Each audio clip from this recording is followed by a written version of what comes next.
आज का क्लास बहुत ही महत्वपूर्ण क्लास है आप लोग के लिए। थोड़ा सा आपको हो सकता है समझ में कम आवे, उसके पीछे रीजन है क्योंकि हम लोग जब इतिहास पढ़ते हैं तो दक्षिण भारतीय इतिहास को ठीक से पढ़ने का प्रयास नहीं करते हैं, क्योंकि ये जो टॉपिक है दक्षिण भारत का इतिहास है, थोड़ा पेचीदा है, थोड़ा याद रखना मुश्किल हो जाता है। भारी भरकम शब्द यहाँ देखने को मिलेंगे। ठीक है, सामान्य भाषा से कुछ अलग शब्द भी यहाँ पे देखने को मिलेगा, तो जिस कारण से लोग कम इंटरेस्टेड होते हैं। लेकिन फिर भी आपको पढ़ना जरूरी है, क्योंकि बीपीएससी को पता है कि जो पोर्शन आप छोड़ के जाएंगे, जिस पे आप कम फोकस करेंगे, वो उस पर ज्यादा फोकस करेगा। ठीक है, तो आज का जो क्लास है वो है आपका संगम युग। ठीक है, संगम युग नहीं, आगे भी मैं बहुत सारा जैसे विजयनगर साम्राज्य वगैरह भी बताऊंगा, जहां से महत्वपूर्ण तथ्य है वो आपका क्लियर करते जाऊंगा। संगम युग देखिए, ऐतिहासिक युग के प्रारंभ में दक्षिण भारत का क्रमबद्ध इतिहास में हमें जिस साहित्य से प्राप्त होता है उसे संगम साहित्य कहते हैं। तो संगम युग का जो नाम संगम पड़ा है वो साहित्य के नाम पे ही हुआ है, क्योंकि ये लोग जितने भी बुद्धिजीवी थे, पढ़े लिखे जो लोग थे वहां पर, यानी वो लोग एक जगह बैठते थे और वहां पे साहित्य का जो है रचना करते थे। तो चूंकि एक जगह एक साथ जो विद्वान थे, जो व्याकरणचार्य थे, या कह सकते हैं जो साहित्य लिखने वाले व्यक्ति थे, वो सब एक साथ बैठते थे, तो उसको संगम कहा जाता था।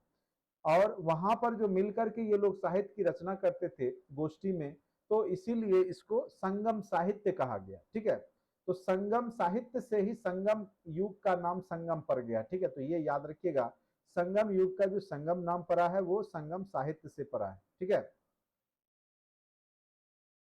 इसके पहले का कोई महत्वपूर्ण ऐतिहासिक ग्रंथ दक्षिण भारत से नहीं प्राप्त होता है। इससे पहले का कोई भी आपको साहित्य दक्षिण भारत का, साउथ इंडिया का नहीं देखने को मिलेगा। ठीक है, पांड्य राजाओं के संरक्षण में 3 जो है वहां पर संगम आयोजित किए गए। अब कहिएगा पांड्य शासक कौन थे, तो मैं थोड़ा सा आपको दिखा दूं कहाँ पे पांड्य शासन होता था।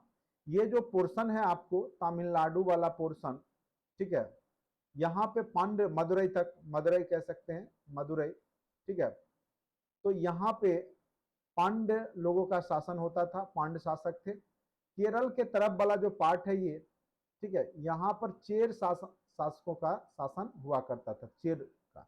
और इसके ऊपर आंध्र प्रदेश में आपका चोल का शासन हुआ करता था। चोल वंश के बारे में भी हम आगे चर्चा करेंगे। तो चेर, चोल, पांड्य, इसको आप लोग अच्छे से याद रखेंगे। ये 3 शासक जो है ये दक्षिण भारत का मेन रूप से यहाँ पर शासन कर रहे होते हैं संगम युग में।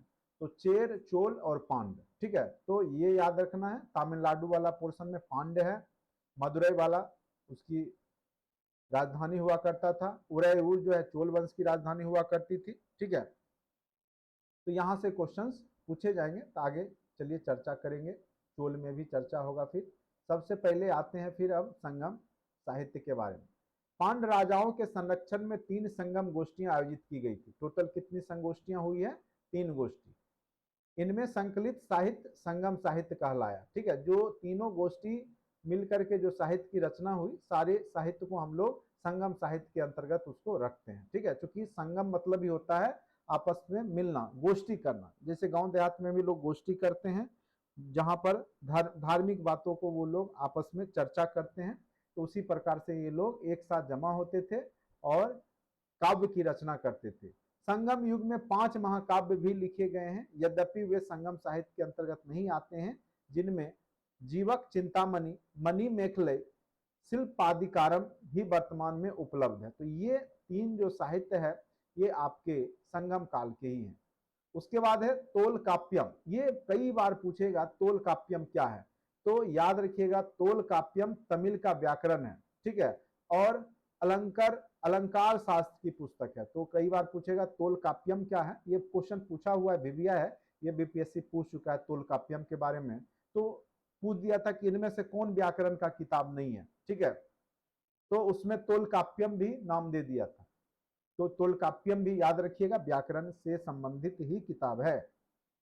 ये जस्ट अभी 1-2 दिन पहले जो एग्जाम हुआ है उसमें इसका ये तोलकाप्यम का चर्चा किया हुआ था। उसमें से पूछ रहा था कि कौन सा व्याकरण नहीं है, तो उसमें सारे व्याकरण ही थे जिसमें तोलकाप्यम का भी नाम लिखा हुआ। तो कब कौन सा क्वेश्चन कहाँ से क्रिएट हो जाता है एग्जाम में, ये कहना मुश्किल होता है। Good evening to all, good evening.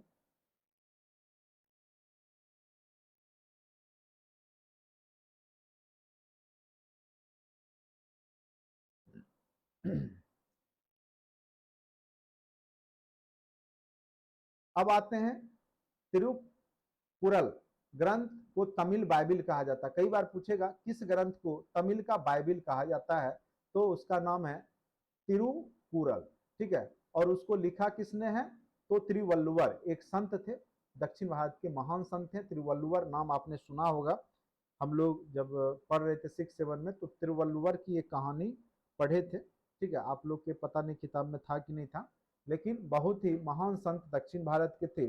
जब ये भोजन करते थे तो एक सुई रखते थे, ठीक है। और सुई इसलिए, पानी और सुई इसलिए रखते थे, अगर कभी कोई चावल का दाना गिर जाए खाने में तो वो उससे धो के खाते, ठीक है। लेकिन अंतिम समय तक, मरते मरते तक, ये रहस्य जो है उनकी वाइफ भी नहीं जान पाई थी कि वो कटोरा में पानी और एक सुई क्यों रखते हैं, ठीक है।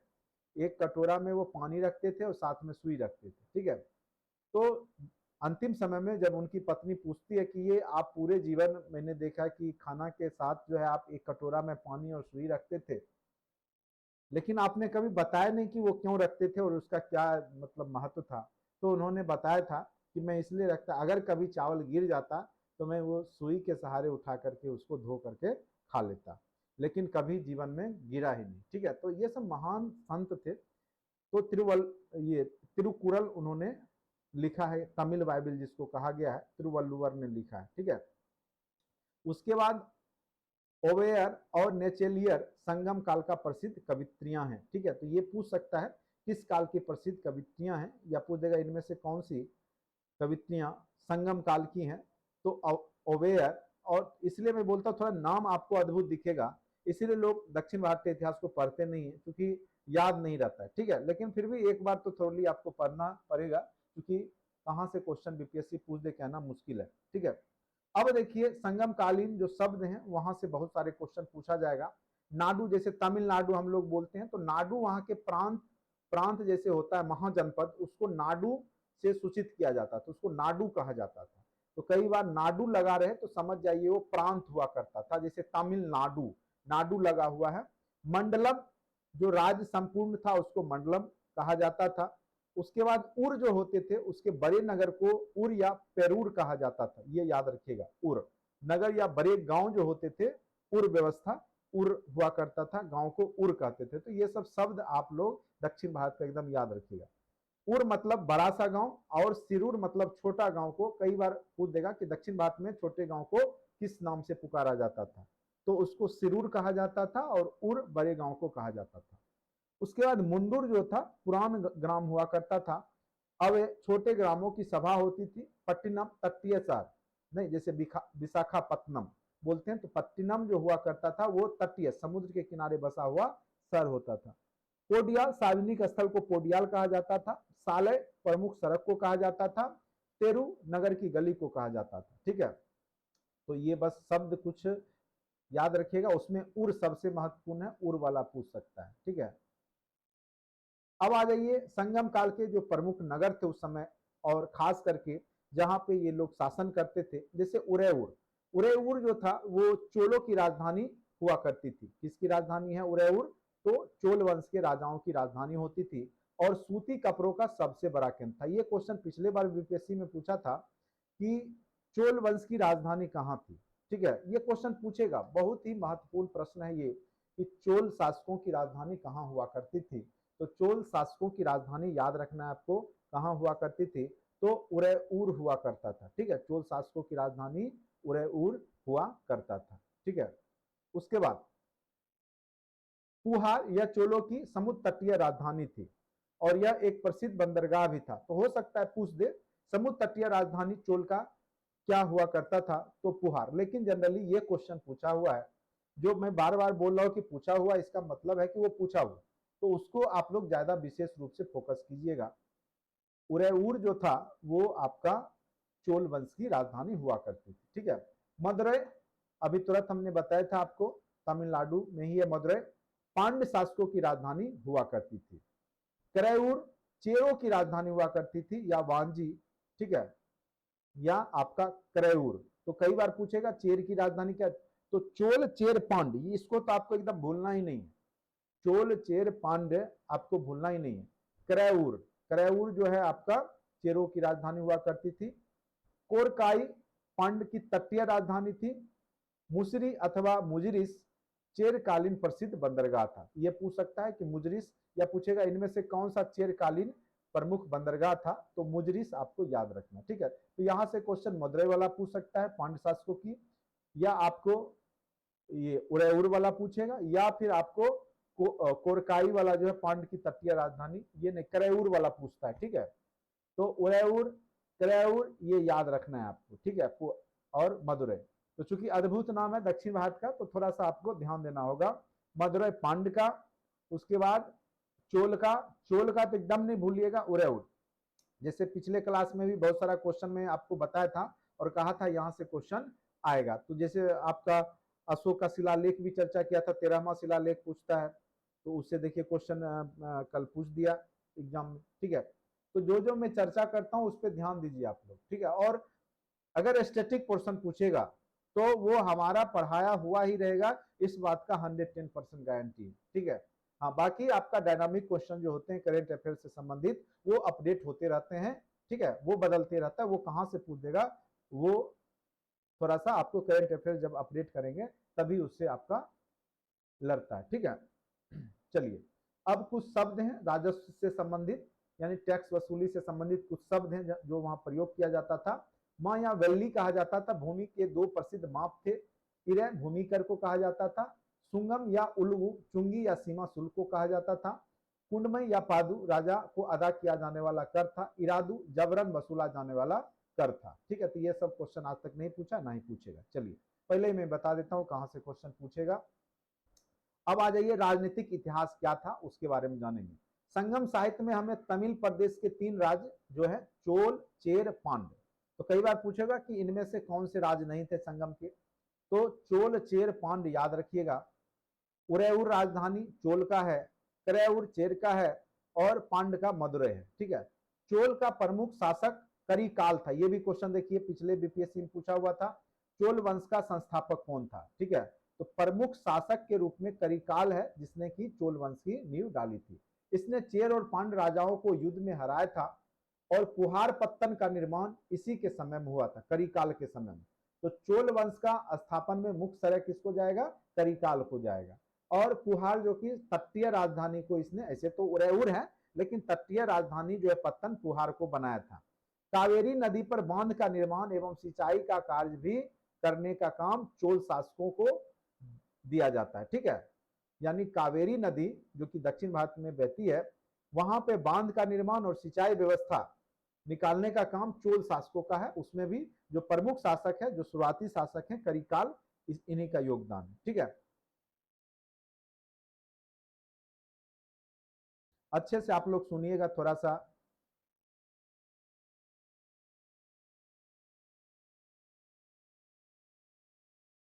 हाँ भाई, पढ़ना है, ठीक है। देखिए, चोल चेर पांड्य ये आपको पूछते हुए आपको क्वेश्चन दिखाई दे देगा, इसलिए परेशान नहीं होना है, शांति से पढ़ लीजिए, पढ़ा रहे, ठीक है। कौन सा क्वेश्चन बीपीएससी में पूछ देगा, कहाँ पे पूछ देगा, इतिहास का पार्ट है तो इतिहास में ये पूछे जाएंगे, ठीक है। तो थोड़ा सा अभी देखने में क्या लगता है, आज पूरा कंप्लीट ही करा देंगे आपको दक्षिण भारतीय इतिहास, तो इसलिए परेशान नहीं होना, एक बार आप लोग अच्छे से सुन लीजिए ना। हो सकता है किसी एग्जाम में एक ही क्वेश्चन पूछ दे और 1 नंबर से आपका सिलेक्शन रुकता है, कई लोग का रुका हुआ है, ठीक है। तो परेशान नहीं हुई, चुपचाप शांति से देखिए, ठीक है। पूछेगा नहीं पूछेगा, बीपीएससी काम है, हमारा काम है पढ़ के जाना, ठीक है। संगम युग का दूसरा राज्य चेर है, जो कि केरल। कई बार पूछ देगा कि चेर जो है अभी वर्तमान का किस राज्य को कहा जाता था, तो चेर जो है केरल को कहा जाता था, ठीक है, ये याद रखिएगा। जो कि यहाँ लिखा हुआ भी केरल प्रांत में स्थित था। इस वंश का प्रमुख शासक कौन था, सेनगुटवन। सेनगुटवन कई बार पूछ देगा, चेर वंश के प्रमुख शासक का क्या नाम था, ऑप्शन दे देगा आपको, तो उसमें सेनगुटवन याद रखिएगा, ये प्रमुख शासक थे। इसके इसके यश का गान प्रसिद्ध कवि पर्नर ने किया है। इसने पत्नी नामक धार्मिक संप्रदाय को समाज में प्रतिष्ठा किया, और पत्नी देवी की पूजा को प्रारंभ किया। ये पहला दक्षिण भारत के शासक हैं जिसने अपनी पत्नी की ही पूजा करना प्रारंभ किया। आप पूरे भारत में देखेंगे कि पति पूजा तो आपको सब जगह दिखेगा, पूरा उत्तर भारत, नॉर्थ इंडिया में आपको पति की पूजा पत्नी करती है, लेकिन कभी पत्नी की पूजा पति नहीं करते दिखाई देंगे। लेकिन दक्षिण भारत में सेनगुटवन एक ऐसा शासक है जिन्होंने पत्नी पूजा, कन्या पूजा की शुरुआत की थी। कन्या शब्द दिया गया था, कन्या पूजा, ठीक है। तो कन्या पूजा मतलब, कन्या मतलब होता है पत्नी, देहाती भाषा में भी आप लोग जानते होंगे। तो याद रखिएगा, पत्नी पूजा की शुरुआत जो है सेनगुटवन, जो कि कहाँ के शासक हैं, तो चेर वंश के शासक हैं, इन्होंने ही शुरुआत किया था। संगम युग का तीसरा राज्य है पांड। इसकी राजधानी मदुरा या मदुरई थी। मदुरई लिखा रहेगा या मदुरा भी लिखा रहेगा, तो घबराने की बात नहीं है, ठीक है। और नेडुजेलियन इस वंश का प्रमुख शासक था, तो ये याद रखना है। शासन व्यवस्था जो हुआ करती थी दक्षिण भारत में संगम काल में, वंशानुगत राजतंत्र था, यानी राजा का पुत्र ही राजा बनता था, जिसको कि उसके मंत्री सलाह देते रहते थे। मंत्रियों को अमायिचार कहा जाता था, ठीक है। राजा के न्यायालय को क्या कहा जा रहा था, मनरम कहा जाता था, ठीक है। तो ये सब शब्द हैं जो कि आपके एग्जाम में पूछे जा सकते हैं, और 6 to 12 में तो निश्चित रूप से यहां से प्रश्न पूछा ही जाएगा, ठीक है। हिस्ट्री ऑप्शनल होगा, वहां तो पूछा ही जाएगा, और जीएस में भी पूछे जाते हैं क्वेश्चन यहां से। समाज, तमिल समाज भी उत्तर भारत की तरह वर्ग विभेद पर आधारित था, यानी वर्ग विभेद जो जातिगत विभेद है, जो हम लोग पढ़ते हैं, ब्राह्मण, वैश्य, क्षत्रिय, शूद्र, ये जो 4 वर्ण में बटा हुआ समाज था उत्तर भारत में, वो आपको दक्षिण भारत के भी समाज में दिखेगा, जिसमें ब्राह्मण के प्रमुख भूमिका रहती है। ब्राह्मण समाज का प्रमुख कह सकते हैं कि जैसे उत्तर भारत में ब्राह्मण जो है उच्च वर्ग में आते हैं, तो उसी प्रकार से दक्षिण भारत में भी ब्राह्मण को उच्च या प्रमुख माना जा रहा था। ब्राह्मणों के पश्चात वेल्लार वर्ग, यानी वेल्लार जो वहां के सेना, सॉरी, कृषि से संबंधित जो वर्ग था वो वेल्लार कहलाता था कृषि काल में, यानी किसान। तो याद रखिए, कई बार पूछेगा जो किसान थे उसको क्या कहा जाता था दक्षिण भारत में या संगम काल में, तो वेल्लार उसको कहा जाता था। और ये सब जब साउथ इंडियन मूवी देखिएगा तो इस तरह के शब्द आपको सुनाई देंगे, तो इसलिए थोड़ा अद्भुत आपको लगेगा, लेकिन एक बार पढ़ लेने में भलाई है। वेल्लार वर्ग का स्थान है जो मुख्य कृषि कार्य करते थे। कई बार पूछेगा कि जो किसान थे दक्षिण भारत में संगम साहित्य में या संगम काल में, उनको क्या कहा जाता था, वेल्लार। व्यापारी वर्ग को वेनिगर कहा जाता था, वेनिगर, तो ये याद रखिएगा। हो सकता है पूछ दे कि संगम साहित्य में या संगम काल में व्यापारी वर्ग को क्या कहा जाता था, और यही सब क्वेश्चन वो जो यहाँ पे रीड किया हुआ है महत्वपूर्ण है। उन्हें शूद्रों की कोटि में रखा गया था, यानी व्यापारी भी शूद्र ही माने जाते थे। इस काल में अस्पृश्यता की भावना तो मौजूद थी, लेकिन दास प्रथा का कोई उल्लेख नहीं। अस्पृश्यता मतलब होता है छुआछूत, तो छुआछूत पूरे भारत में आपको देखने को मिलेगा। और जब अनुच्छेद 17 बनाए गए, यानी भारतीय जब संविधान लागू हुआ, तो उसके तहत इसको निषेध किया गया, अनुच्छेद 17 के तहत, यानी अस्पृश्यता का अंत किया गया, ठीक है। छुआछूत की भावना को खत्म किया गया, जो कि दक्षिण भारत में भी दिखाई देता है। तोलकाप्यम, अभी आपको बताया हमने, तोलकाप्यम जो एक प्रमुख वहां का संगम साहित्य है, तो में 8 प्रकार के विवाहों का उल्लेख मिलता है। कितने प्रकार के विवाह थे, तो 8 प्रकार के विवाह, जो कि आपको वेद में भी दिखाई देता है। तमिल देश का प्राचीनतम देवता मुरुगन था, तो ये याद रखिएगा, मुरुगन जो देवता थे वो तमिल प्रदेश जो है दक्षिण भारत वाला जो एरिया है उसके प्रमुख देवता कौन हुआ करते थे, तो मुरुगन, तो ये याद रखिएगा। और उसकी उपासना में बेलाडा नृत्य ये लोग किया करते थे। तो बेलाडा नृत्य किस देवता को खुश करने के लिए किया जाता था, तो मुरुगन देवता को खुश करने के लिए किया जाता था, ठीक है। तो ये उम्मीद करते हैं कि ये समाज के बारे में आपने वो देखा, संगम काल के समाज के बारे में। संगम युग की अर्थव्यवस्था, ठीक है, कृषि और व्यापार वाणिज्य पर आधारित थी, तो ये याद रखिएगा। संगम युग की अर्थव्यवस्था किस पे आधारित है, तो मुख्य व्यवसायिक लोग हैं और कृषि जो किसानी कर रहे हैं उन पे ये व्यवस्था आधारित है।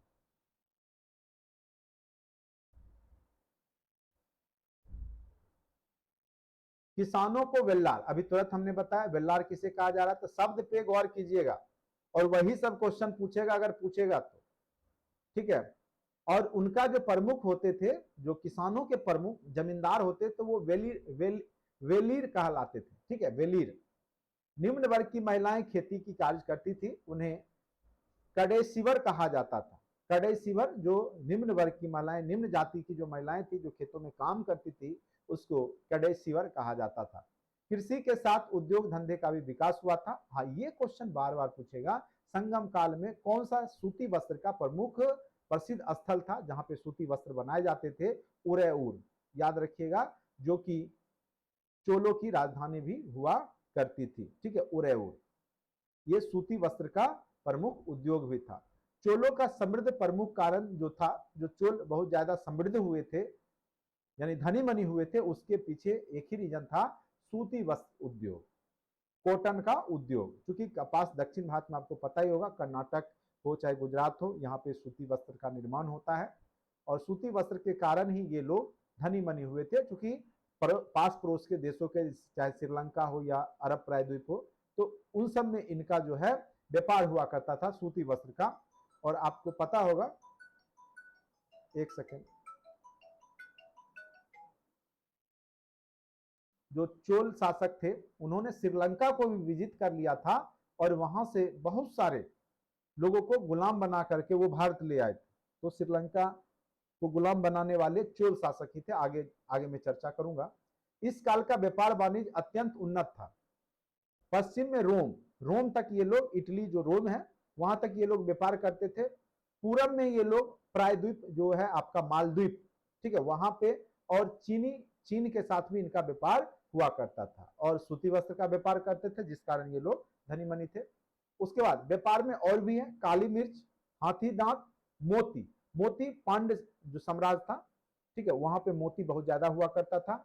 रेशम निर्यात, ये सब ये लोग बेचते थे। काली मिर्च जो आपका मरीच जिसको बोलते हैं, हाथी दांत, क्योंकि आपका भारत में हाथी बहुत ज्यादा थे, तो हाथी दांत ये सब ये लोग निर्यात किया करते थे। जबकि सोना चांदी इत्यादि वस्तुओं का आयात होता था, यानी सोना चांदी विदेशों से भारत आता था।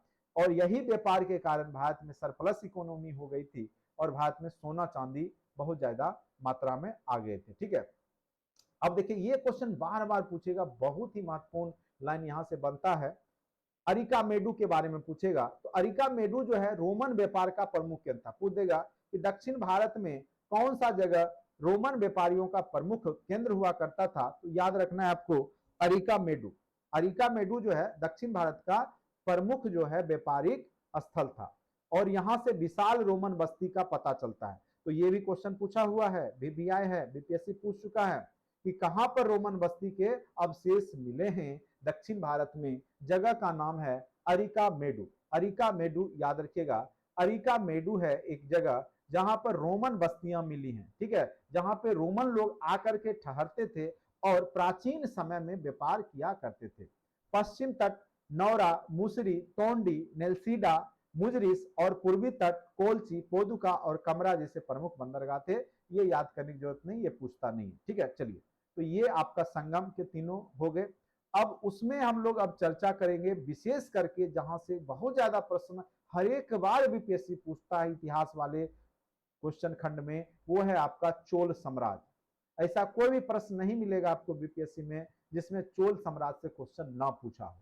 110% यहाँ से क्वेश्चन आपके एग्जाम में पूछे ही पूछे जाते हैं। ठीक है, तो कोई भी चैप्टर को आप लोग हल्के में नहीं लीजिएगा, अच्छे से उसको सुनिए ढंग से।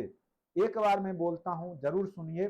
जो चीज आपको नहीं भी समझ में आ रहा था, नहीं भी याद रह रहा होगा, वो जरूर आप एग्जाम में बना के आएंगे, इस बात का गारंटी है। स्टैटिक पोर्शन 110% गारंटी रहेगा कि हमारे क्लास नोट्स का होगा। रही बात डायनामिक पोर्शन जो बदलते हैं, करेंट अफेयर्स, अभी मैं आपको 15 तारीख से करेंट अफेयर्स, मैथ, रीजनिंग ये सब पढ़ाना शुरू कर दूंगा। तो जिन लोगों को उसमें दिक्कत आ रही है या डेली न्यूज़पेपर नहीं पढ़ पाते हैं, उन लोगों के लिए वो फिर आगे महत्वपूर्ण हो जाएगा। ठीक है, तो पढ़ना सब कुछ है। आज के डेट में आपको नौकरी लेना इतना आसान नहीं होगा। अगर आप टीआरई 1, टीआरई 2, टीआरई 3 से बच चुके हैं, यानी आपको अब बहुत ज्यादा मेहनत करना है। ठीक है, और एईडीओ के पोस्ट के लिए भी अगर आप फाइट कर रहे हैं, तो आपको हर एक पोर्शन को अच्छे से मजबूत करके जाना होगा। मैथ, रीजनिंग, जीके, जीएस, एक एक महत्वपूर्ण, एक एक जो चैप्टर जो मैं पढ़ा रहा हूं, एक एक क्वेश्चन आपके लिए महत्वपूर्ण होगा। और जब आप पूरा बेहतरीन तैयारी करके जाएंगे, तब आप सफलता की सीढ़ी को छुएंगे, उससे पहले तो मुश्किल है। ठीक है, चलिए चोल साम्राज्य के बारे में जानते हैं। पूर्व मध्यकालीन दक्षिण भारतीय इतिहास में चोल शासन काल द्रविड़, दक्षिण भारतीय इतिहास को हम लोग द्रविड़ का इतिहास भी बोलते हैं, क्योंकि दक्षिण भारतीय लोगों को द्रविड़ कहा जाता था। ठीक है, का स्वर्णिम युग कहा जाता है। चोल का शासन दक्षिण भारत में स्वर्णिम युग का काल माना जाता है।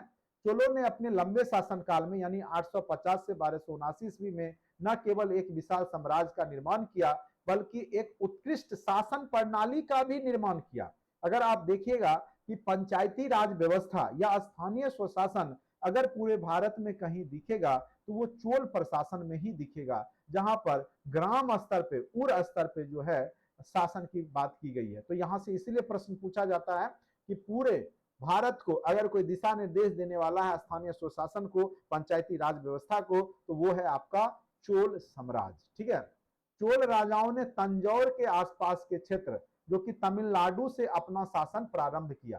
तंजौर, तंजावुर भी लिखा रहेगा, तंजौर भी लिखा रह सकता है। ठीक है, और धीरे धीरे पल्लव वंश के शासक और स्थानीय शासकों को पराजित कर अपने को दक्षिण में सबसे शक्तिशाली बना दिया। कौन? तो चोल शासकों ने। ठीक है, पल्लव जो है वहीं पे शासन करते थे, उसको भी हरा करके ये लोग चोल साम्राज्य का विस्तार कर लिए। लेकिन साम्राज्य की स्थापना करने वाले प्रारंभिक शासकों में विजयालय था। ये भी क्वेश्चन देखिए पिछले बार बीपीएससी पूछा था कि चोल वंश का संस्थापक कौन था। ठीक है, तो याद रखना है विजयालय था 846 से 871। एक पहले भी था। ठीक है, तो बीच में आपका चोल वंश कमजोर पड़ता है, फिर जाकर के आपको 1000 ईस्वी पूर्व का 9वीं सदी के आसपास फिर से ये चोल वंश जो है वहां पे महान शासक हुए विजयालय, और उन्होंने फिर से इसको जो है पुनर्जागृत किया चोलों को। ठीक है, तो ये यहाँ पर एक आपने ऊपर पढ़ा होगा। ठीक है, तो ऊपर पे हमने किसका नाम दिया था चोल के, देखिए करिकाल। तो ये जो काल है ये प्राचीन काल है, यानी ये 200-300 ईस्वी के बीच का काल खंड है। ठीक है, और ये जो अब काल आ रहा है ये अब मध्यकालीन इतिहास में हम लोग पढ़ेंगे। ठीक है, तो अब जो विजयालय है वो आपको देखने को मिलेगा, ये मध्यकालीन इतिहास में फिर से एक महान शासक के रूप में वहां पर उभरते हैं। तो वो भी दे सकता है ऑप्शन में, अगर नहीं दिया तो विजयालय भी देता है। ठीक है, तो दोबारा जब उत्थान हुआ चोल का तो वहां पे विजयालय ने उत्थान किया था, इसीलिए वास्तविक संस्थापक इसको विजयालय को मान लिया गया है। ठीक है, उसने तंजौर को जीतकर अपने आप को स्वतंत्र राज्य का शासक घोषित किया था। किसने? तो विजयालय ने 846 से 871, 9वीं सदी आप सिंपल सा बोल सकते हैं। ठीक है, चोल वंश के राजाओं में सबसे उल्लेखनीय राजा, इनका नाम नहीं भूलिएगा, राजा राज प्रथम। बहुत ही महत्वपूर्ण शासक हुए हैं ये, प्रतापी शासक हैं, और उनके पुत्र का नाम था राजेंद्र। और राजेंद्र और राजा राज प्रथम ये दोनों ही प्रतापी शासक हुए हैं। राजा राज प्रथम 958 से 1016 ईस्वी तक एक कुशल सेना संचालक थे और उसने अनेक दिशाओं में आक्रमण किए। राजा राज प्रथम दक्षिण पूर्व एशिया के व्यापार में अरबों के आधिपत्य से परिचित थे, अतः वह एक सामुद्रिक विजय के लिए निकले। ठीक है, तो वो दक्षिण पूर्व एशिया में व्यापार करने के लिए जानते थे कि अरब लोग वहां पे आधिपत्य कर रखा है, तो इसलिए उन्होंने क्या किया, जो जहां पे अरबी लोग नहीं थे, जैसे खास करके श्रीलंका हो गया, मालदीव हो गया, तो उसको अपने कब्जा में लाने का प्रयास किया, और इसके लिए उन्होंने एक नौसेना का गठन किया। तो चोल जो शासक हैं वो नौसेना यानी उनकी सबसे बेहतरीन स्थिति में थी, बेहतर स्थिति में था। ये कई बार पूछा हुआ है। ठीक है, किसके लिए जाने जाते हैं चोल शासक? तो अपनी नौसेना, नौसेना यानी जो समुद्री सेना है। ठीक है, उसके लिए जाने जाएंगे। और उन्होंने श्रीलंका और मालदीव नामक द्वीपों पर भी अधिकार किया था, और आगे चल करके अरब जो लोग पूरे जो द्वीपों पे कब्जा कर रखे थे अरबी लोग, उनके आधिपत्य को भी चुनौती इन्होंने दिया था। किन्होंने? तो राजा राज प्रथम और राजेंद्र प्रथम। तो ये याद रखिएगा। और ये पूछा हुआ भी क्वेश्चन है कि राजा राज या राजेंद्र के पिता का क्या नाम है? तो राजा राज प्रथम। ठीक है, प्रथम इसीलिए, फिर इन्हीं के वंश में इस नाम का और भी शासक आएंगे। ठीक है, राजेंद्र द्वितीय भी आएंगे, राजा राज भी आएंगे, तो प्रथम इसलिए कि पहला है। अपने पिता से भी ज्यादा महत्वाकांक्षी था। राजेंद्र प्रथम के बारे में बोला गया, जो राजा राज है उससे भी यह महत्वाकांक्षी था। उसने एक विशाल जल सेना का गठन किया, वही नौसेना।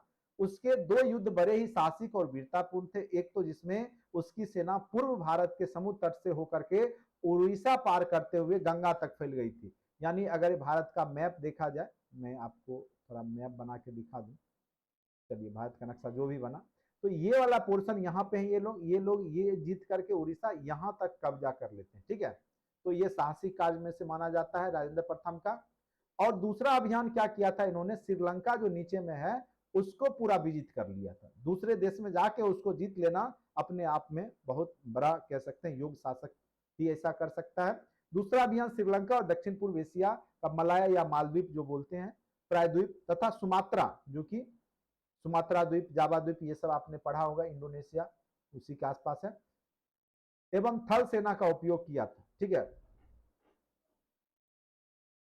इस अभियान का मुख्य उद्देश्य अपने राज्य के व्यापारिक हितों की रक्षा करना था। तो राजेंद्र प्रथम श्रीलंका को विजिट करते हैं और वहां से लगभग बहुत सारे, लगभग 12,000 सैनिकों को वहां से उन्होंने बंदी बना के ले आया था। ठीक है, भारत में बंदी बनाकर, गुलाम बना करके वहां के लोगों को ले आए थे राजेंद्र प्रथम। प्रशासनिक संगठन राजा राज्य में सबसे अधिक शक्तिशाली हुआ करता था, फिर भी शासन कार्यों के संचालन के लिए वह अपने मंत्रिपरिषद की सलाह लेता था। ठीक है, तो जो शासक होता था वही मेन नींव हुआ करता था।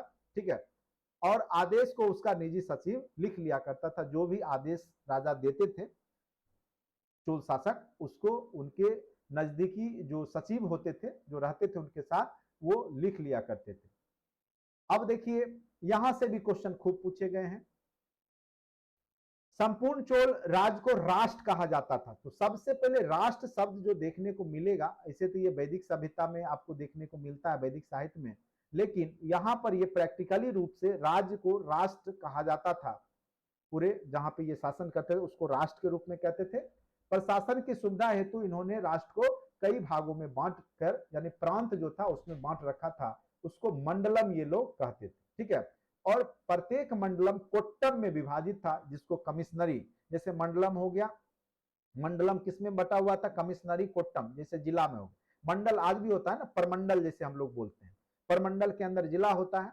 ठीक है, तो उसी प्रकार से उस समय परमंडल यहाँ का मंडल हुआ, और ये सब शब्द आपको उधर से ही आया। उसके बाद जो है कोट्टम, जो है मंडलम के अंदर जो जिला होता था, कमिश्नरी, उसको कहा जाता था। ठीक है, प्रत्येक नाडु जिलों में बटा हुआ था। नाडु यानी जिला को कहा जाता था। ठीक है, कमिश्नरी हुआ, 2-3 जिला मिला करके कमिश्नरी बनता था। प्रत्येक नाडु कुर्रम, ठीक है, प्रत्येक नाडु जो जिला था तहसील या गांव समूह में विभाजित था। तो नाडु जो था वो कुर्रम में विभाजित होता था, जिसको कि आप कह सकते हैं गांव, ग्राम, वहां के ग्राम को कुर्रम कहा जाता था। ठीक है, मंडल जो था उसका प्रधान राजा के वंश के होते थे। कोट्टम या नाडु व कुर्रम में अनेक कर्मचारी या अधिकारी नियुक्त किए जाते थे। सभी अपने क्षेत्र की गतिविधियों की सूचना अपने के ऊपर के शासकों को दिया करते थे। तो ये आपका हो सकता है पूछ दे सिस्टमेटिक करने के लिए। तो सबसे ऊपर राष्ट्र होता था, जैसे अभी का देश, उसके नीचे राज हो गया मंडल, कोट्टम हो गया आपका परमंडल कह सकते हैं अभी का। ठीक है, नाडु कह सकते हैं जिला, और कुर्रम कह सकते हैं पंचायत या गांव। ठीक है, तो ये आपका पूरा सिस्टमेटिक ढंग से ये था। ठीक है, तो ये हो सकता है बढ़ते क्रम या घटते क्रम में सिस्टमेटिक करने के लिए इतिहास में क्वेश्चन पूछा जा सकता है, कोई बड़ी बात नहीं है, ऐसे प्रश्न पूछे जा चुके हैं। ठीक है,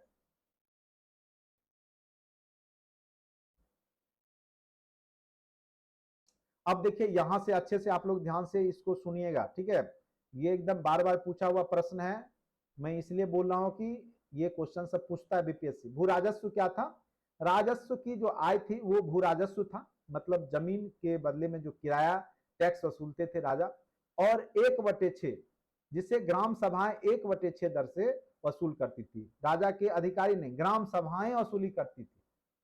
भू राजस्व का निर्धारण सामान्यतः खेत की उर्वरता, सिंचाई की सुविधा और वार्षिक फसल चक्र को ध्यान में रख करके किया जाता था कि वहां पे कैसा फसल होता है, उर्वरता कितनी है, कितना उपजाऊ मिट्टी है, वहां पे सिंचाई की सुविधा है या नहीं है, उसके आधार पर ग्राम की जो सभा थी वो टैक्स वसूली किया करती थी। ठीक है, और वो आगे को भेजती थी। सैन्य प्रशासन, चोलों के पास अश्व, गज, पैदल सेना तीनों थी। साथ ही उन्होंने एक शक्तिशाली नौसेना का भी गठन किया था। तो नौसेना के रूप में और स्थानीय स्वशासन, तो चोल मेन रूप से दो चीज के लिए जाने जा रहे हैं, जान लीजिए, एक स्थानीय स्वशासन, एक स्थानीय स्वशासन और दूसरा नौसेना। कई बार यह क्वेश्चन पूछा हुआ है कि चोल मुख्यतः किसके लिए प्रसिद्ध थे या जाने जाते हैं, तो स्थानीय स्वशासन, नौसेना, यही क्वेश्चन बार बार पूछेगा। जितना मैं चर्चा किया हूं उसको ध्यान में रखिएगा। स्थानीय स्वशासन प्रशासन दो भागों में बटा था, एक ग्रामीण और दूसरा नगरीय, जैसे आज भी है। एक हम लोग जो है नगर पंचायत होता है, एक पंचायत गांव का पंचायत होता है, ग्राम पंचायत। तो ये सब व्यवस्था वहीं से आया, इसीलिए ये महत्वपूर्ण हो जाता है। सबसे छोटी प्रशासनिक इकाई थी। ग्राम प्रशासन के लिए 3 प्रकार की समितियां हुआ करती थी। ठीक है, तो कौन कौन समिति है, तो ये भी क्वेश्चन पूछा हुआ है बीपीएससी। उर, महासभा और नगरम। उर क्या होता था, वहां के जो सामान्य लोगों की सभा हुआ करती थी, और इस सभा में मेन रूप से ब्राह्मणों का वर्चस्व हुआ करता था। ठीक है, सभा या महासभा ब्राह्मणों की तथा नगरम नगर प्रशासन के लिए प्रसिद्ध था। यानी गांव का मेन रूप से जो कह सकते शासन व्यवस्था, वहां के महासभा जो कि ब्राह्मणों की उसमें जो है बहुत मतलब ज्यादा ब्राह्मण ही होते थे। तो ये याद रखिएगा उर। ठीक है, उर के माध्यम से होता था। महासभा की सदस्यता के लिए क्या क्या योग्यता होती थी, ऐसे आपको महासभा के सदस्य वो नहीं बनाते थे। महासभा के लिए 1.5 एकड़ भूमि होना चाहिए। ठीक है, जो व्यक्ति के पास 1.5 एकड़ भूमि है वही वो उर में सदस्य होगा या महासभा में। उसके पास अपना मकान होना चाहिए और उसके पास वेदों का ज्ञान होना चाहिए। अभी की तरह नहीं, मूर्ख लोग को भी वोट का अधिकार दे दिया जाता है। ठीक है, अनपढ़ लोगों को भी, जिसको कुछ समझदारी नहीं है, उनको भी वोट का अधिकार दे दिया जाता है, देना भी चाहिए, लेकिन उसका गलत इस्तेमाल करते हैं वो लोग। क्या किए कि अपना रात में आया, शराब वराब मटा, अपना पी पा के सुबह में जो है जा करके किसी को भी जो पैसा दिया उसी को वोट जाके दे देते हैं। तो पढ़े लिखे लोग थोड़ा सोच समझ के समझदारी से वोट करेंगे। ठीक है, तो यहाँ पर देखने को मिलता था कि ये सब जिनके पास होता था वही उसके सदस्य होते थे। मकान होना चाहिए, वेदों का ज्ञान होना चाहिए, संस्कृत आनी चाहिए मतलब, और 1.5 एकड़ जमीन होना चाहिए, उन्हीं को महासभा की सदस्यता मिलती थी। और महासभा ही गांव का, जैसे अभी मुखिया होता है उसका काम होता है, वो उनका काम होता था। निरहरता, पाप काल में अगर कोई व्यक्ति लिप्त है वो उसके लिए अयोग्य होगा। अगर कोई टैक्स नहीं दिया है, जमीन का टैक्स, तो भी वो महासभा का सदस्य नहीं हो सकता था। अगर पहले से पूर्व में महासभा का सदस्य हो और कार्यकाल 3 वर्ष का हो चुका हो तो भी वो फिर नहीं बनते थे। तो ये 3 साल इनका कार्यकाल होता था। भू राजस्व का निर्धारण, कर वसूली का काम करना किसके पास हुआ करता था, तो महासभा के पास होता था। भूमि विवाद का निपटारा भी ये करते थे। तो महासभा एक व्यापक रूप से, आप जैसे अभी सरपंच होते हैं उस प्रकार से कह सकते हैं। भू राजस्व के खर्च के बाद शेष बची राशि, जो खर्चा हो जाता था गांव के विकास में, जो शेष राशि बचता था वो आगे केंद्र कोष में वो जमा कर देते थे। भू राजस्व नहीं चुकाने वाले की भूमि नीलाम ये लोग कर देते थे। मंदिर, तालाब आदि का प्रबंधन इन्हीं लोगों के माध्यम से किया जाता था। जैसे हम लोग ग्रामीण पंचायती राज व्यवस्था के अंतर्गत 29 विषय है जिसपे गांव का जो मुखिया होते हैं, सरपंच होते हैं, वो सब देख रेख करते हैं। उसी प्रकार यहाँ पर देखने को मिला है। तो इसलिए ये महत्वपूर्ण है, क्योंकि ये पंचायती राज व्यवस्था जो है इन्हीं लोगों से सीखने को मिला है भारत को, और यही सब भारतीय पंचायती राज व्यवस्था में देखने को मिलेगा। ठीक है, और महासभा जो होती थी उसमें जो निर्वाचन होता था उसमें लॉटरी पद्धति था, लॉटरी निकाला जाता था। सीमाएं, केवल पुरुषों को ही महासभा का सदस्य बनने का अधिकार था, महिलाओं को नहीं था। सदस्यता के लिए निर्धारित योग्यता में वेदों का जानकार होना आवश्यक था। निरक्षर जो लोग थे, निरक्षर जो पढ़े लिखे नहीं थे, उनको महासभा में सदस्य नहीं बनाया जाता था। और भूमि का स्वामी जो है वो तो होना ही चाहिए, भूमिहीन लोग भी वंचित थे। आर्थिक उपलब्धि क्या है, चोलों ने कृषि के विकास हेतु विशाल सिंचाई परियोजना का निर्माण किया। तो कई बार पूछेगा कि कावेरी नदियों पर बांध बनाने का कार्य किन शासकों ने किया, तो चोल वंश के शासकों ने किया, ये याद रखिएगा। ठीक है, तो ये पूछ सकता है। चोलों ने विशाल राजमार्ग का भी निर्माण किया, साथ ही नदी जल मार्गों की सार्वजनिक नौकाओं की व्यवस्था भी किया। और इस युग में जो व्यापार था वो खास करके चीन के साथ, दक्षिण पूर्व एशिया के साथ, जैसे आपका थाईलैंड हो गया, मलेशिया हो गया, मालदीव हो गया, मॉरिशस हो गया, म्यांमार हो गया। ठीक है, तो इन सब देशों के साथ हुआ करता था। धार्मिक एवं सांस्कृतिक उपलब्धियां, चोल युग धार्मिक पुनरुत्थान में प्रसिद्ध है। इस काल में पौराणिक, शैव और वैष्णव धर्म यहाँ पर देखने को मिलेगा। शैव, अब देखिए ये भी क्वेश्चन बीपीएससी पूछ चुका है। शैव धर्म जो मानते थे दक्षिण भारत में उसको नैनार कहा जाता था। तो इसको याद कैसे रखिएगा, नैनार शैव, तो याद रखिएगा नयन, देखिएगा नयन आंख त्रिलोचन किसको कहा गया है, शिव भगवान को, तो उनको 3 आंख है, ठीक है, शिव भगवान को कितने आंख हैं, 3 आंख है ना। तो यहाँ पे त्रिलोचन याद रखिएगा, 3 आंख वाले, तो त्रिलोचन से त्रिनया ये नैनार याद रखिए, नयन नयन, ठीक है, नयन जो शब्द है आंख से, तो शिव जो धर्म मानते थे, शिव के जो उपासक थे, उनको नैनार कहा जाता था। ये क्वेश्चन पूछा हुआ है, फिर पूछेगा, मैं बार बार बोल रहा हूँ, बीबीआई है।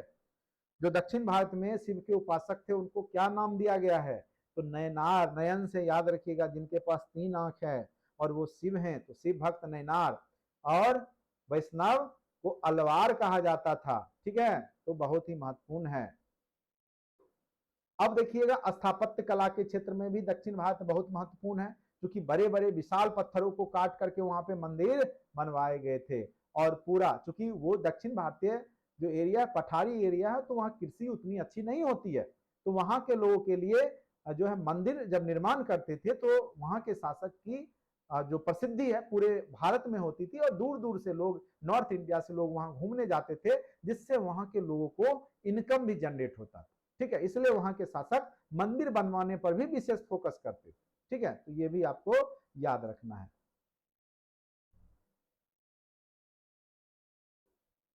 अब देखिएगा जो स्थापत्य कला है उसमें आपको दक्षिण भारत में पल्लव काल में विकसित द्रविड़ स्थापत्य कला, पल्लव जब आते हैं तो चरमोत्कर्ष पर पहुंचते हैं, लेकिन जो शुरुआती दौर में शुरुआत करने का चोल वंश के शासकों को ही है। चोल काल में निर्मित मंदिरों में तिरुकटलाई या सुंदेश्वर की मंदिर, नरतामले का विद्यालय मंदिर, तंजावुर का वृद्धेश्वर मंदिर, ये याद रखिएगा, तंजावुर वृद्धेश्वर मंदिर कहाँ स्थित है, ये बार बार पूछते, तो तंजावुर में स्थित है।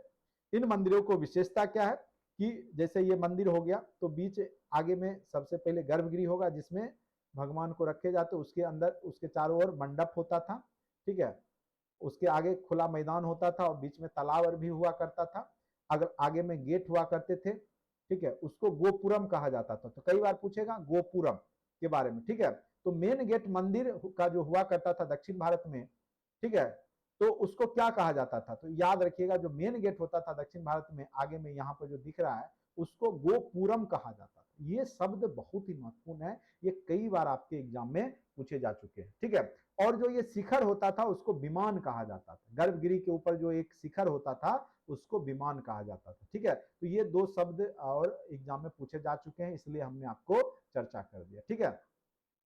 ये मंदिर का देखिए भव्यता, ये आपका मंडप है, ये आपका गर्भगिरी है, ये आपका आगे का सीढ़ी है, ठीक है। शिल्प कला में देखिएगा नटराज का मूर्ति, ये क्वेश्चन भी कई बार यूपीएससी तक के एग्जाम में पूछा हुआ है, पूछेगा कि नटराज की मूर्ति में भगवान शिव के कितने हाथ हैं, गिनिए तो कितना हाथ है, तो आपको दिख रहा होगा 3 ही हाथ, लेकिन 4 हाथ है, कितने हाथ हैं, एक ये हाथ है, एक ये हाथ है, एक ये हाथ है, एक ये, कई लोग 5 6 ये पैर भी हाथ में काउंट कर लेते हैं, चित्र ही ऐसा बना हुआ है कि कई बार पूछ देता है कि नटराज में भगवान शिव को जो नृत्य करते हुए दर्शाया गया है, तांडव नृत्य कर रहे हैं, उसमें कितने हाथ भगवान शिव के बनाए गए हैं, तो याद रखिएगा 4 ही हाथ हैं, 4 से ज्यादा नहीं है। ये भी यहाँ से क्वेश्चन एग्जाम में पूछे जा चुके हैं, तो इसको हल्के में नहीं लेंगे। कौन सा क्वेश्चन दक्षिण भारत का कब पूछ दे कहना मुश्किल है। शिल्प कला, इस काल में धातु की अत्यंत सुंदर मूर्ति खास करके कांसे तांबे का प्रयोग करके बनाया जाता था।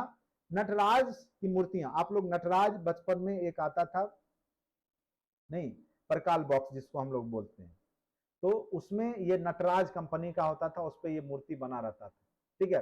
तो शिव की प्रतिमा कांस की प्रतिमाओं का सर्वोत्कृष्ट उदाहरण है, ये कांसे की प्रतिमा जो नटराज की प्रतिमा है वो कह सकते हैं महत्वपूर्ण है, इसीलिए ये चर्चा में रहता है। इसके अलावे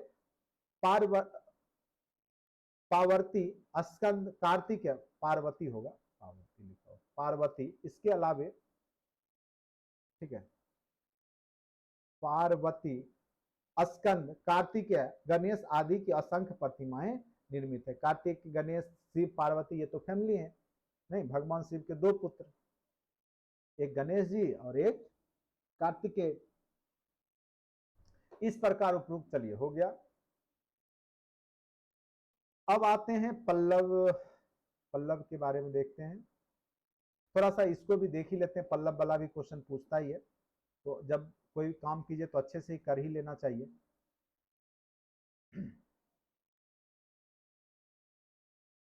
अब आते हैं, पल्लव को मेन रूप से कला संस्कृति के लिए जाना जाता था। पल्लव सुदूर दक्षिण भारत की महत्वपूर्ण वंश है जिसने लगभग 350 वर्षों तक शासन किया है, मध्य भारत को भी प्रभावित किया। ठीक है, 7वीं सदी से लेकर के 10वीं सदी, और मध्यकाल शुरू होता है आपका 7वीं सदी से। तो पल्लव के बारे में जानेंगे। पल्लव का मुख्यतः अपनी प्रशासनिक विशेषता कला संस्कृति के रूप में जानी जाती है, जो आज भी लोग वहां के स्थापत्य शैल मंदिर, जो पत्थरों के मंदिरें हैं, उसकी भव्यता देखने के लिए देश विदेश से जाते हैं। प्रशासन, पल्लव कालीन प्रशासन मुख्यतः केंद्रीकृत प्रशासन, लगभग दक्षिण भारत का वही है, वही याद रखिएगा, ऊर नगरम ये सब के माध्यम से शासन होगा, नाडु में बटा रहेगा, तो प्रशासन सबका सेम ही है। ठीक है, उतना जानने की जरूरत नहीं है। इसका स्थापत्य कला जानिए। ठीक है, स्थापत्य कला, इस काल में व्यापक स्तर पर स्थापत्य कला का विकास हुआ। स्थापत्य कला में मंदिर निर्माण कला यहाँ का प्रमुख है। तो पल्लव मंदिर निर्माण शैली में जाने, तो देखिए मंदिर निर्माण की 3 शैली है। ठीक है, एक आपका जो है उसमें दक्षिण भारत में जो निर्माण होता है वो शैली आपका क्या कहलाता है, द्रविड़ शैली। ठीक है, एक है नागर शैली, उत्तर भारत के मंदिर जो होते हैं वो नागर शैली में होता है, और मध्य भारत में बेसर शैली, जिसमें दोनों रहेगा, द्रविड़ शैली भी दिखेगा और नागर शैली। अब कैसे समझेंगे कि नागर शैली उत्तर भारत का कैसे याद रहेगा, तो आप गौर कीजिएगा कि हमारे यहाँ चूंकि हम लोग उत्तर भारत में हैं, तो जो भी मंदिर बनेगा उसके ऊपर नाग देवता बैठे रहेंगे। आप देखिएगा जो भी मंदिर बनाएगा उस पर नाग देवता जरूर दिखेगा, तो उससे याद रखिएगा नागर, नाग से नागर उत्तर भारत। द्रविड़ वाला तो आपको याद ही रहता है, दक्षिण भारत का है द्रविड़ शैली। तो नागर, बेसर और द्रविड़, ये 3 मंदिर निर्माण शैली है। तो दक्षिण भारत का जो निर्माण शैली है वो द्रविड़ है। देखिए पढ़ के सब जाते हैं, एग्जाम में पहुंचता बहुत कम लोगों का। ठीक है, तो पहुंचाने के लिए मैं आपको तरीका बता देता हूं। द्रविड़ शैली का विकास जो है दक्षिण भारत में हुआ, चोल काल जाते जाते वो परिपक्व अवस्था में आती है। इस काल में मंदिर निर्माण शैली की जो पल्लव काल आते हैं उसमें 3 विशेषता है। एक तो रथ मंदिर, मंदिर के नीचे देखिएगा बड़े बड़े चक्र बनाए गए हैं रथ के आकार का। ठीक है, मंडप हुआ करता था आगे में, जैसे ये देखिए, ये अभी आपको दिखेगा, ये देखिए ये क्या है, रथ के आकार का चक्का है, आगे ये घोड़ा है। ठीक है, और ये मंडप हुआ करता था। ठीक है, ये घुरकने वाला नहीं है, ये आगे मंदिर का ही पार्ट है। ठीक है, तो ये बड़े बड़े विशाल चट्टानों को काट करके बनाई जाती थी। ठीक है, मंदिर का आकार कुछ इस प्रकार है। अब देखिएगा जो मंदिर निर्माण शैली है उसको 4 भागों में बांटा गया है। शुरुआती दौर में महेंद्र वर्मन शैली, सबसे पहले जो शासक महेंद्र वर्मन के समय में जो मंदिर शैली का विकास हुआ 610 से लगभग 640 ईस्वी, यानी 30 वर्ष का पीरियड है। फिर दूसरे शासक आए नरसिंह वर्मन प्रथम, जिसको कि मामल्ल शैली कहा गया, यह भी मंदिर निर्माण शैली है, 640 से 680 ईस्वी। तीसरा आया आपका नरसिंह वर्मन द्वितीय, जो कि राज सिंह शैली के नाम से जाना गया, 680 से 700। ठीक है, यानी ये 30 वर्ष का, फिर 40 वर्ष का, फिर ये आपका 20 वर्ष का।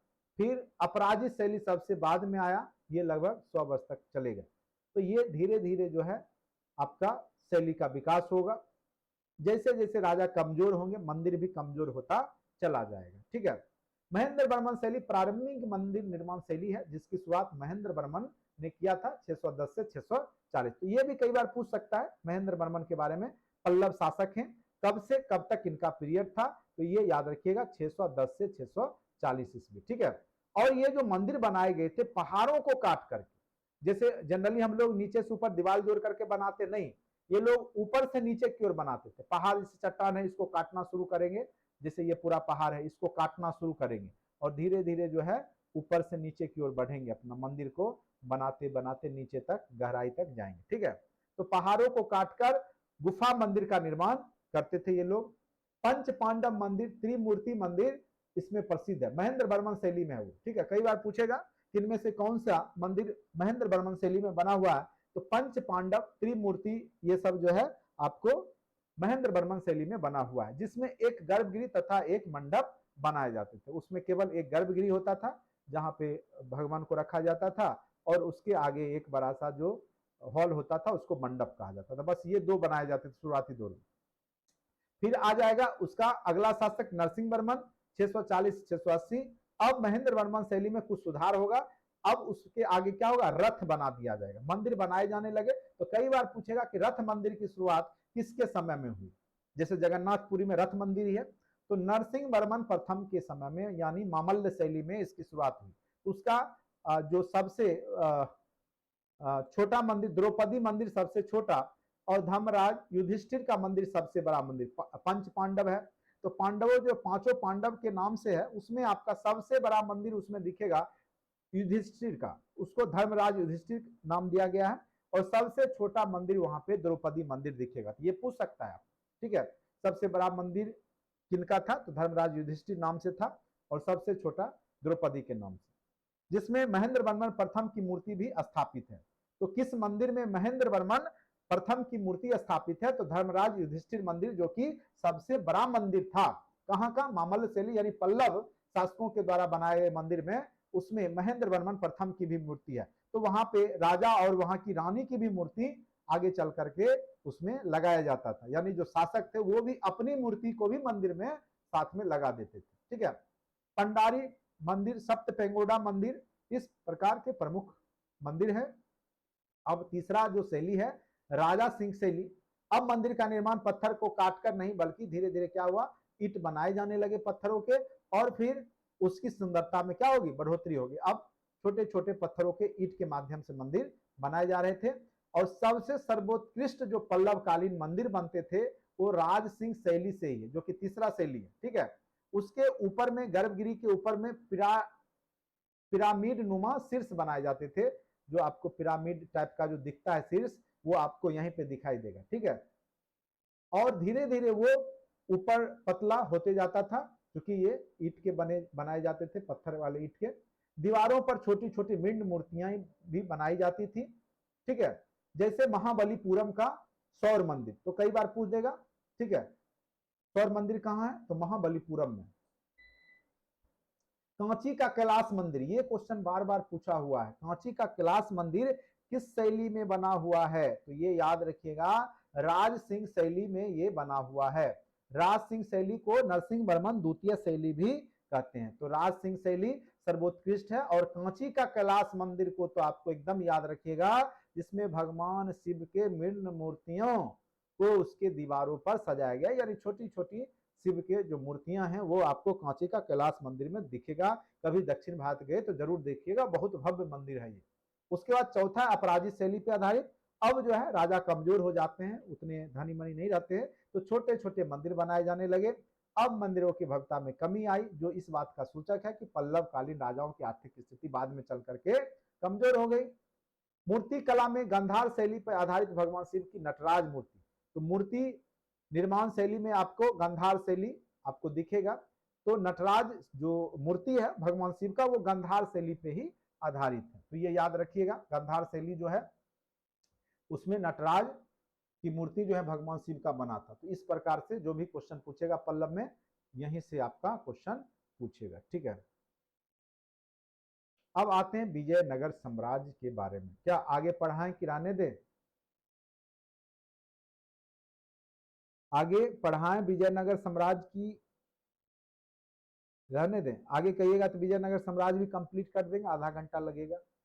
आप लोग जैसा बोलिए कि इसको अगले दिन के लिए रहने देते हैं, बाद में ऑब्जेक्टिव सेशन करेंगे। अब आपको समझ में दक्षिण भारत का इतिहास आ चुका है। जरा बताएंगे आप लोग क्या किया जाए, विजयनगर साम्राज्य को आगे पढ़ाया जाए कि इसको अभी कल करते हैं इसको?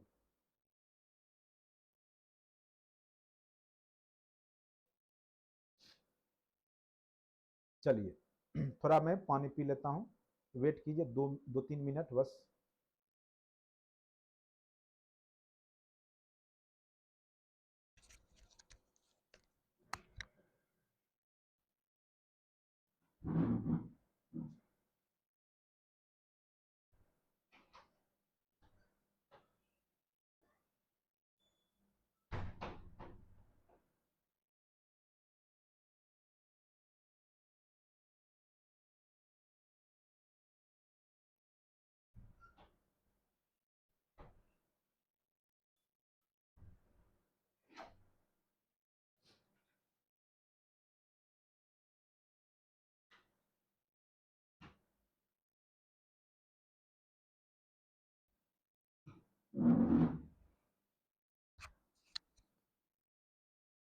चलिए टेंशन ही हटाइए, विजयनगर साम्राज्य को देख ही लीजिए, दक्षिण भारत कंप्लीट ही हो जाएगा।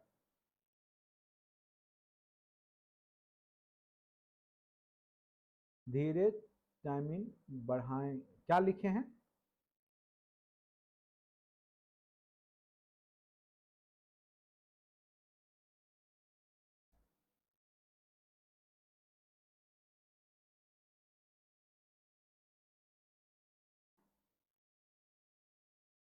क्या करें, क्लास आगे करते हैं। चलिए अब आता है विजयनगर साम्राज्य, ठीक है। यहां से भी खूब प्रश्न पूछे जाते हैं।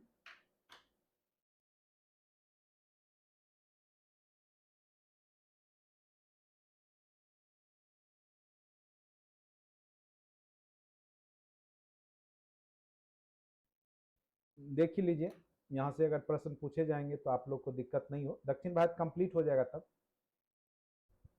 चलिए विजयनगर साम्राज्य, उत्तर भारत जिस प्रकार से प्राचीन काल से राजनीतिक गतिविधियों का केंद्र रहा था, उसी प्रकार से दक्षिण भारत जो है प्राचीन काल से ही सांस्कृतिक गतिविधियों का केंद्र रहता है, ठीक है। चेर चोल पांड काल संगम काल में दक्षिण भारत का विशिष्ट संस्कृति थी।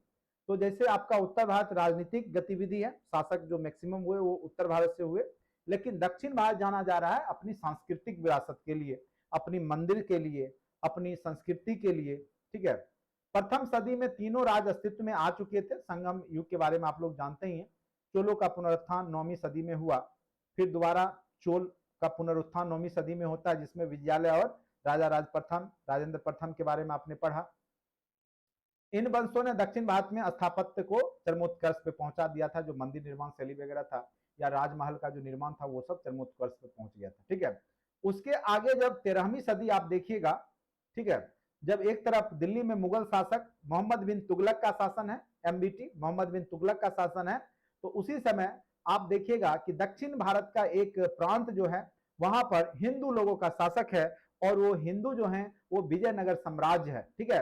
विजयनगर साम्राज्य के बारे में आप लोग जानते होंगे। ये तुंगभद्रा और कृष्णा नदी के बीच में बसा हुआ रायचूर द्वाब, द्वाब होता है दो नदियों के बीच का क्षेत्र, ठीक है। तो ये लोग द्वाब पे कब्जा करने के लिए आपस में लड़ते भी रहते थे, क्योंकि जो द्वाब होता था दो नदियों के बीच का संगम, वो क्षेत्र उपजाऊ होता था। क्या होता था? उपजाऊ, और उसको द्वाब कहा जाता था। तो दो नदियों के बीच का जो स्थल भाग था वो द्वाब कहलाता था, और ये रायचूर द्वाब में ही पड़ता था, तुंगभद्रा और कृष्णा नदी के बीच में।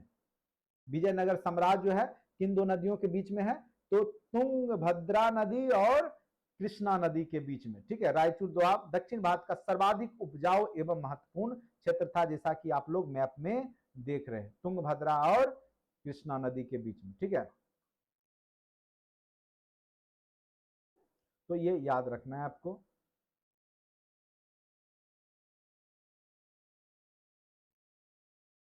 उसी के आसपास ये सब आपको जो दिख रहा है, बेरार दिख रहा होगा, अहमदनगर दिख रहा होगा, बीजापुर, बीदर, गोलकुंडा, ये सब मिल करके फिर विजयनगर को हराते हैं, ठीक है। यहाँ पे विजयनगर साम्राज्य आपको मैप में दिख रहा होगा, ठीक है।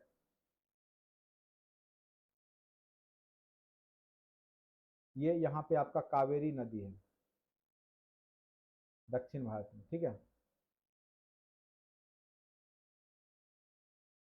तो याद रखिएगा, ये तुंगभद्रा, ये क्वेश्चन पूछा था पिछले बार बीपीएससी में, किन दो नदियों के बीच है? तो ये याद रखिएगा, विजयनगर साम्राज्य तुंगभद्रा और कृष्णा नदी के बीच में स्थित था, ठीक है।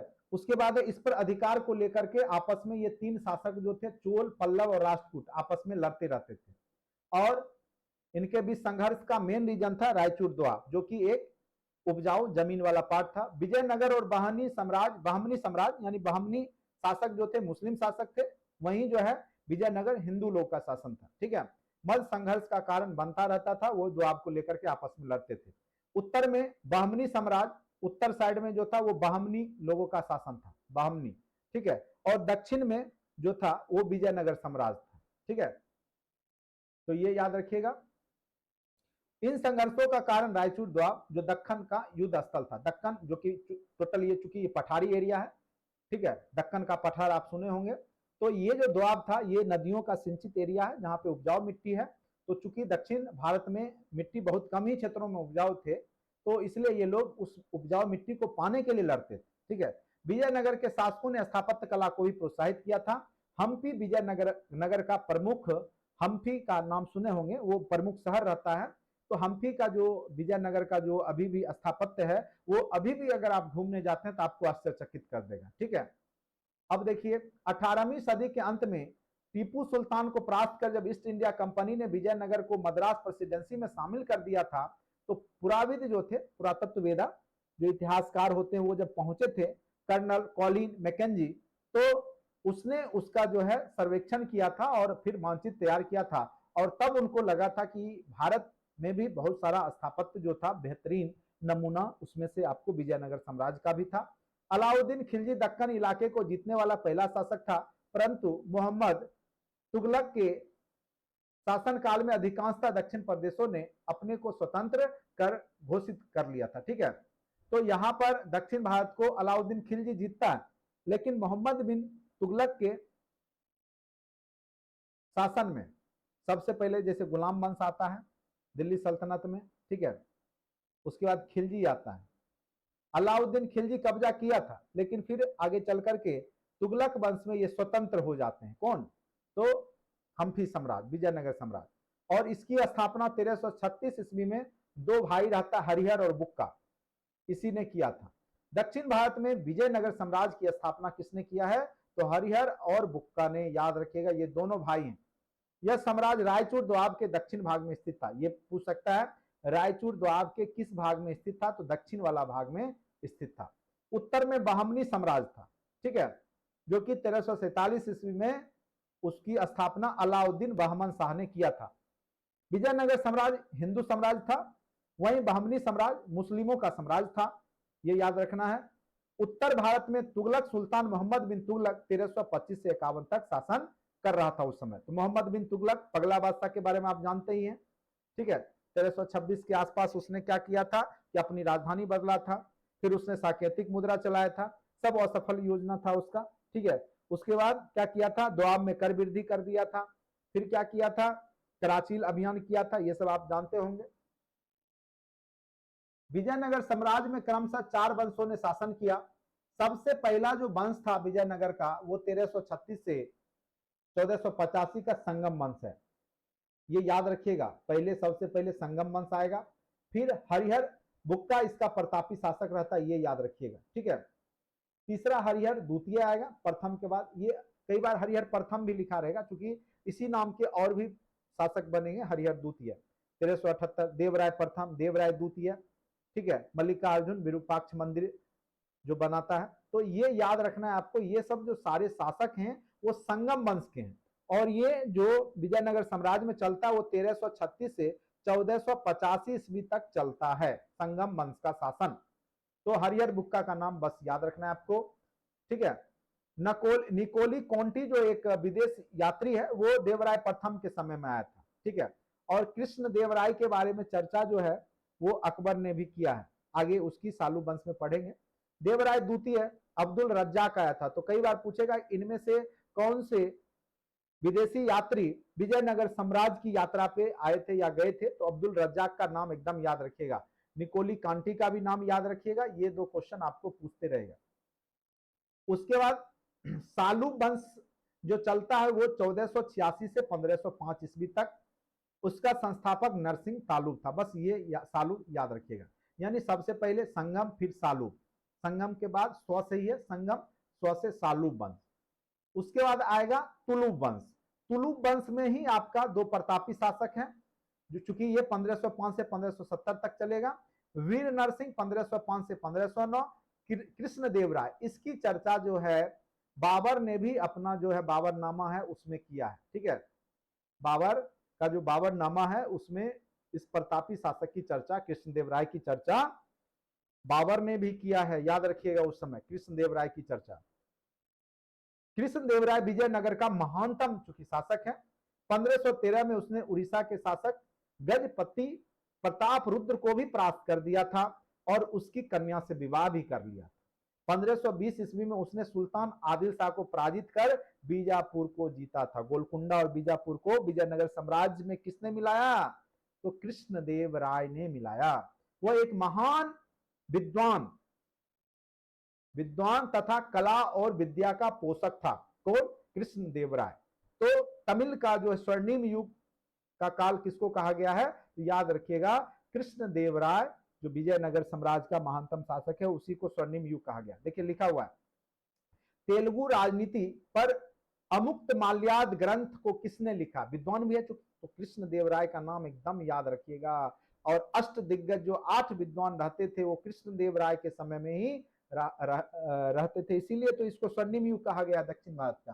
कृष्णदेवराय का पीरियड 1509 से 1529, और यही पीरियड के बीच में 1526, 27, 28 में बाबर का आप देखिएगा जो है मुगल शासक बाबर का जो है भारत पे आक्रमण होता है, इब्राहिम लोदी को हरा करके गद्दी पे बैठता है। पानीपत की लड़ाई 1526, फिर खानवा का युद्ध 1527, ठीक है। तो ये सब तभी होता है। अमुक्त माल्याद याद रखिएगा, ग्रंथ लिखने वाला कौन शासक है? तो कृष्णदेवराय एक विद्वान भी व्यक्ति हैं। संस्कृत नाटक जावबंती कल्याणम का भी सृजन इन्होंने ही किया है, ये भी पूछ सकता है। जावबंती कल्याणम की रचना किसने किया था? तो कृष्णदेवराय ने किया था। और ये क्वेश्चन तो बराबर पूछता है, अष्ट दिग्गज अष्ट विद्वान किसके दरबार में सुशोभित हुआ करते थे? तो ये याद रखना है आपको, कृष्णदेवराय के दरबार में, ठीक है। और इसने स्वयं को आंध्र भोज, भोज राजा की उपाधि कहा जाता था, आंध्र क्षेत्र आंध्र भोज भी अपने को कहा है, ठीक है। उसके बाद इसी के नीचे जो है, इसी काल में आगे चल करके, क्योंकि इनका जो पीरियड है वो तुलु वंश का 1505 से 1570 तक है। तो उसके बाद अच्युत देवराय शासक बनता है। उसके बाद सदाशिव जो कि कृष्णदेवराय का भतीजा है वो रहता है। राज का वास्तविक शक्ति इसके प्रधानमंत्री, अब देखिए सदाशिव के समय में ही ये अब विखंडित होगा, क्योंकि इसका जो प्रधानमंत्री होता है उसका नाम रहता है राम राय। राम राय जो था उसने एक नीति अपनाई थी, फूट डालो शासन करो की नीति, लेकिन इसको महंगा पड़ गया। किसको? राम राय को। उसने क्या किया था कि जो 5 आसपास मुस्लिम साम्राज्य, चाहे वो आपको मैप में हम दिखाया था, बीजापुर हो, चाहे गोलकुंडा हो, चाहे बिदर हो, बेरार हो, अहमदनगर हो, सबके शासकों को ये चाहता था कि आपस में लड़ा दे और अपना जो है काम बनाए रखें, यानी अपना शासन विजयनगर पे करते रहे। ये बात जो है ये पांचों जो मुस्लिम शासक हैं समझ चुके थे, ये आपस में क्या करते हैं, मिल जाते हैं। अब राम राय की खैर नहीं, ठीक है। ने बहमनी राज्य में फूट डालो राज करो की नीति अपनाई। इस समय बहमनी साम्राज्य 5 भागों में विभक्त था, ठीक है। राम राय बहमनी राज्यों को समझ में जब आया कि राम राय जो है हमें फूट डाल रहा है और इस्लाम का अपमान कर रहा है, तब वो सब मिल गए और राम राय के खिलाफ एकजुट हो गए, ठीक है। इन्होंने मिल करके, जो बीजापुर है, अहमदनगर है, गोलकुंडा है, 1565 ईस्वी में तालीकोटा का युद्ध भी आए, प्रश्न यहां से बनता है। तालीकोटा का युद्ध कब हुआ था? तो 1565 ईस्वी में। बीजापुर, अहमदनगर, गोलकुंडा, बरार, ये सब के जो शासक थे आपस में मिल करके राम राय जो कि विजयनगर का शासक है उससे युद्ध करेंगे, और इसमें राम राय को क्या करते हैं, सिर काट देते हैं। अहमदनगर के निजाम शाह ने राम राय का सिर काट करके एक भाले की नोक पर सिर को रख करके टांग दिया और उसको घुमाया था। इस प्रकार न केवल राम राय अपितु समस्त विजयनगर का सर्वनाश कर दिया गया अहमदनगर के निजाम शाह के द्वारा, ठीक है। उसके बाद अरिवाडू वंश आएगा 1570 से 1615। विजयनगर के पतन के पश्चात तिरुमाल ने अरिवाडू वंश की स्थापना की। अरिवाडू जब शासक फिर कमजोर होगा वो सब, तो अरिवाडू वंश की स्थापना होगी। पेनीकोंडा एवं चंद्रगिरी से शासन किया, दूसरी जगह जाके शासन किया। रंग तृतीय विजयनगर साम्राज्य का अंतिम शासक सिद्ध, ठीक है। तो इस प्रकार से आपने देखा विजयनगर साम्राज्य। अब यहाँ पर जो एक व्यवस्था थी, प्रशासनिक व्यवस्था, उसको नायंकर कहा जाता था, यानी जागीरदारी व्यवस्था, नायंकर व्यवस्था, यानी वहां के जो शासक थे अपने मतलब सेना को एक जमीन दिया करते थे, सेना की जो सेवा करते थे वो लोग, उसके बदले में उनको भूसामंत नायक भी कहा जाता था। सैनिक सामंत भी नायक कहलाते थे, यानी नायक जो व्यवस्था है, जो वहां की सेनाओं को वहां का जो शासक है जमीनें दिया करता था, जमीन के बदले में वो सेवा लेता था उससे, तो उन लोगों को नायक कहा जाता था। नायंकर व्यवस्था इसी संबंधित है। राजा सैनिक व असैनिक अधिकारियों को उनकी विशेष सेवा के बदले भूमि प्रदान करते थे। इस प्रकार भूमि जो था अमरम कहलाता था। कई बार पूछ देगा कि राजाओं के द्वारा विजयनगर साम्राज्य में जो भूमि प्रदान की जाती थी सेना को, उसको क्या कहा जाता था? तो याद रखिएगा अमरम। ये भी क्वेश्चन बीपीएससी पूछ चुका है, ठीक है। और जो उसको प्राप्त करता था उसको अमर नायक कहा जाता था, ठीक है। अमर नायक किसको कहा जाता था? जो भूमि प्राप्त करता था, ठीक है। साउंड प्रॉपर जा रहा है?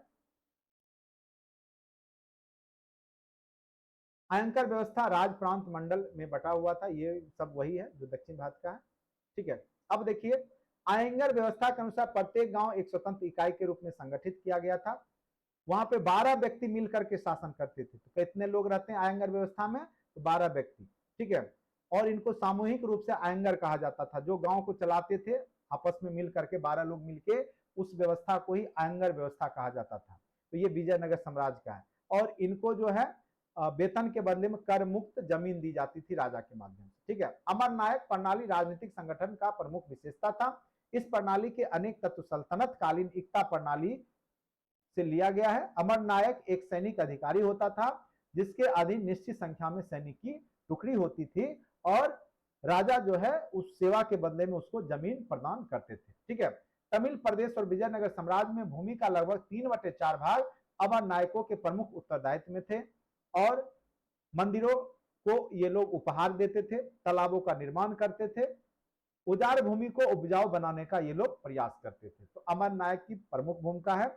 ये राजाओं के द्वारा इनको जमीन दी जाती थी, इनका काम था सेना मुहैया करना, तालाबों का निर्माण करना, मंदिरों को उपहार देना और जो भूमि अनुपजाऊ है उजाड़ भूमि उसको सही करना, ठीक है।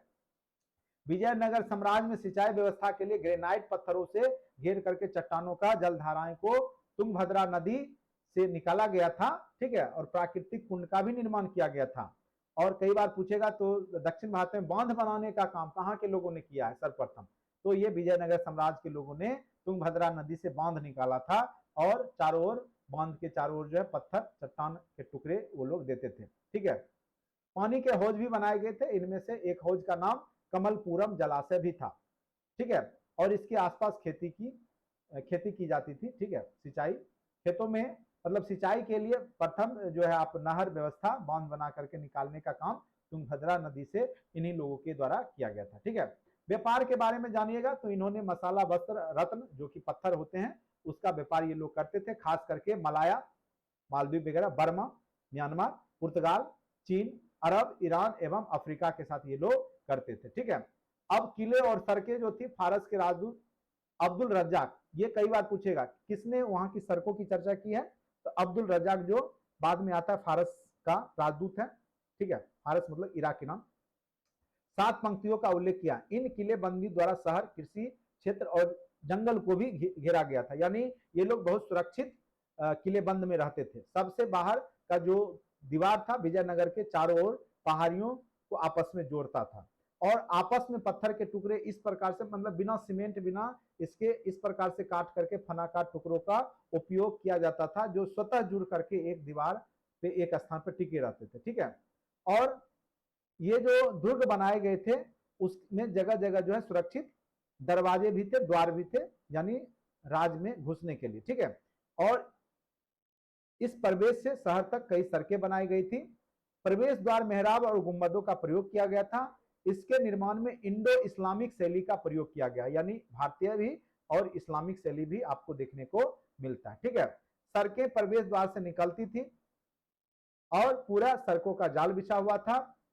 कुछ सड़कें मंदिरों में भी प्रवेश द्वार से निकल के पहुंचती थी। सड़कें के दोनों ओर बाजार हुआ करता था, ठीक है। तो ये सब इसकी विशेषता था। विजयनगर साम्राज्य स्थापत्य कला, धार्मिक, राजशाही, नागरिक तीनों में प्रसिद्ध था। उसके बाद ये मंदिर का निर्माण शैली है वही जो आपका दिखेगा। हाँ, ये याद रखिएगा विट्ठल मंदिर, ठीक है। विट्ठल मंदिर देवराय द्वितीय के समय में बनाया गया था। कृष्ण देवराय अच्युत राय के काल तक ये चलता रहा। मंदिर 500 फुट लंबे 9310 फुट चौड़ी 4 दीवारों से घिरा हुआ था। गोपुरम युक्त 3 प्रवेश द्वार था उसमें विट्ठल मंदिर में। मुख्य मंदिर मध्य भाग में स्थित था। विट्ठल रूपी विष्णु मंदिर है। यह क्वेश्चन पूछा हुआ, विट्ठल स्वामी मंदिर किस देवता को समर्पित मंदिर है? तो याद रखिएगा विष्णु मंदिर। विरूपाक्ष मंदिर के बारे में भी आपने जाना होगा, ठीक है। हजार मंदिर, विठल मंदिर, कल्याण मंडप, देवताओं का विवाह भवन, ये सब मंदिर के पार्ट हुआ करते थे, उसके अंदर में बनाए जाते थे। राजभवन, जो हम्पी का जो राजभवन है, स्थापत्य कला का बेजोड़ नमूना आप इसको देखने को मिलेगा। दरबार हॉल, दूसरा सिंहासन मंच, जैसे आप लोग साउथ इंडियन मूवी देखते होंगे ना, कटप्पा वाला, तो उस सब में दिखाता सिंहासन वगैरह, उसी प्रकार से राजभवन हुआ करता था। सिंहासन मंच को विजय भवन के नाम से जाना जाता था। जो सिंहासन मंच था जहां पे शासक बैठता था उसको विजय भवन कहते थे। कृष्णदेवराय द्वारा उड़ीसा विजय के उपलक्ष्य में उसको बनाया गया था। ठीक है। महारानी के लिए स्नान घर भी निर्मित हुआ करता था। उसके बाद इतना ये लोग अमीर थे कि हाथी के रहने के लिए भी ये लोग बड़ा सा अस्तबल बनाते थे। ठीक है।